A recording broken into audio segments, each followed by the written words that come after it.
कटहरे में किसको लाना चाहिए?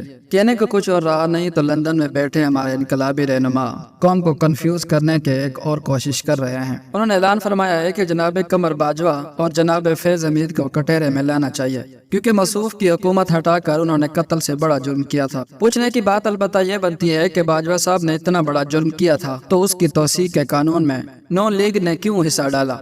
असूली बात तो यह बनती थी कि नून लीग डट जाती और इस कानून की पुरजोर मुखालफत करती। ऐसा नहीं किया और जहां दूसरी जमातों बशमूल पीटीआई ने इस कानून का झंडा बुलंद किया, नून लीग भी इस फेल में बराबर की शरीक हुई। मियां साहब तो पहले हटाए जा चुके थे, यानी जिसे वो बड़ा जुर्म कहते हैं वो तो सरजद हो चुका था, और फिर बाजवा साहब की तौसीक के कानून की हिमायत नून लीग ने क्यों की? अगर इसका मतलब ये निकलता है कि जुर्म हुआ भी तो नई मसलियतों के तहत इसे माफ कर दिया गया, तो फिर गड़े मुर्दों को कब्र से निकालने का जवाज क्या बनता है? राना सनाउल्लाह दबंग आदमी हैं, उनके मुंह से सच्ची बात निकल जाती है। अपने एक बयान में उन्होंने फरमाया कि इमरान खान से निपटने के लिए नून लीग ने कड़वी गोली खाई और तौसीक के कानून की हिमायत की। बाल्फाज दीगर वो एतराफ करते हैं कि नून लीग ताकतवर हल्कों से मिलकर इस नेक काम में शामिल हुई। इसके नतीजे में तहरीक अदम एतमाद के जरिए खान साहब की हुकूमत को चलता किया गया। जब ये सब कुछ हो गया और रजीम चेंज के नतीजे में मुल्क का सत्यानाश करने का पूरा बंदोबस्त भी कर लिया गया, तो फिर माजी के इन तल्ख यादों को बुलाएं और आगे की तरफ देखें। रजीम चेंज के जो भी मुहर्रक थे, इनकी मेहरबानी से कौम और मुल्क इस हालत में है जिसे हम भुगत रहे हैं। जैसे भी था मुल्क चल रहा था, लेकिन रजीम चेंज की मेहरबानी फरमाकर मुल्क को एक बहरान में धकेल दिया गया। ऐसा बहरान जिससे निकलने की कोई सही नजर नहीं आ रही। चले जो भी हुआ सो हुआ, बार बार इस कहानी को दोहराने का क्या फायदा?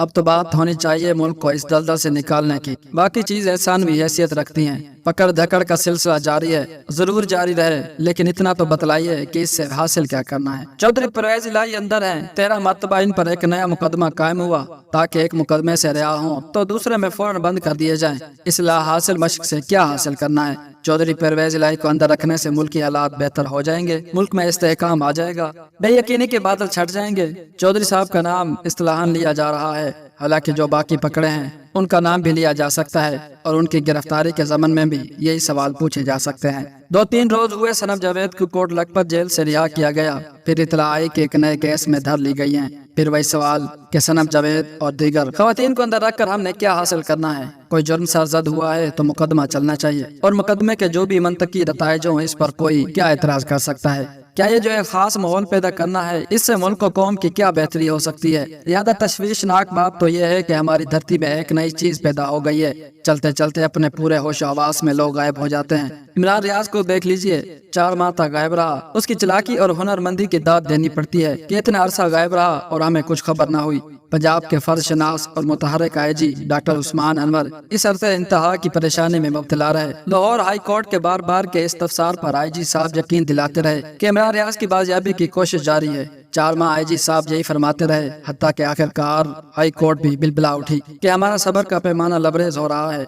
कमाल की सुराग रसानी पंजाब पुलिस ने की होगी क्योंकि आखिरकार इमरान रियाज बाजियाब हो ही गए, लेकिन 4 माह वो गायब कहाँ रहे? वो कौन सी ऊंची पहाड़ी या गहरी वादी थी जहाँ वो छुपे रहे और हमें पता ना चल सका? और भी बहुत ही हैं, किन किन का नाम लिया जाए?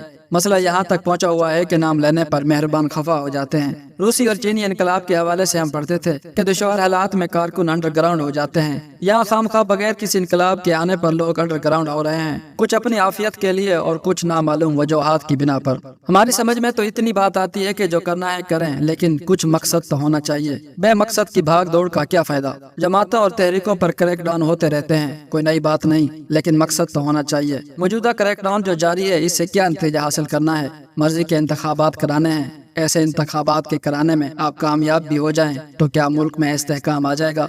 जो लकीरें लोगों के दिलों पर पड़ चुकी हैं, क्या वो मिट जाएंगी? जिन कहानियों को सच का मकाम दिया जा रहा है, क्या इन कहानियों को लोग मान लेंगे कि ये हकीकत का मकाम रखती हैं? तो फिर इस तगदो का मकसद क्या है? क्या एक नई सियासत की बुनियाद डालनी है?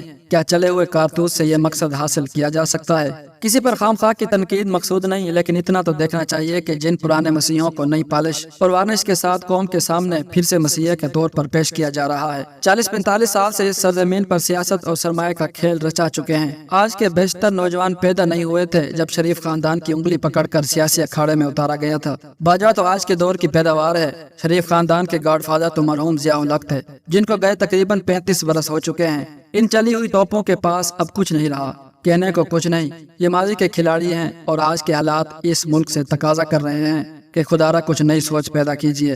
آئنسٹائن کے کسی فارمولے کی یہاں ضرورت نہیں، ضرورت بس اس امر کی ہے کہ یہ نارمل ملک بنے۔ ہمارے جیسے ملکوں میں لوٹ مار تو چلتی ہے، لیکن اتنی بے دریغ لوٹ مار تو نہ ہو، کچھ چیک اینڈ بیلنس ہو اور کچھ قانون کی پاسداری ہو۔ آئین موجود ہے، قوانین موجود ہیں، لیکن جتنی آئین اور قانون کی یہاں عزت کی جا رہی ہے، لگتا ہے کہ آئین سازی کر کے ہمارے پیشروں نے ایک جھاکی ماری تھی۔ تب کے گورنر مغربی پاکستان نواب کالا باغ بڑے سخت ایڈمنسٹریٹر سمجھے جاتے تھے، لیکن ان کے زمانے میں بھی یہی کچھ ہوتا تھا جس کے ہم عادی ہوتے جا رہے ہیں۔ بس اتنا ہی کہیں کہ فضول کے ناٹک بہت ہو چکے، اب آگے کی سوچیے۔ اللہ حافظ۔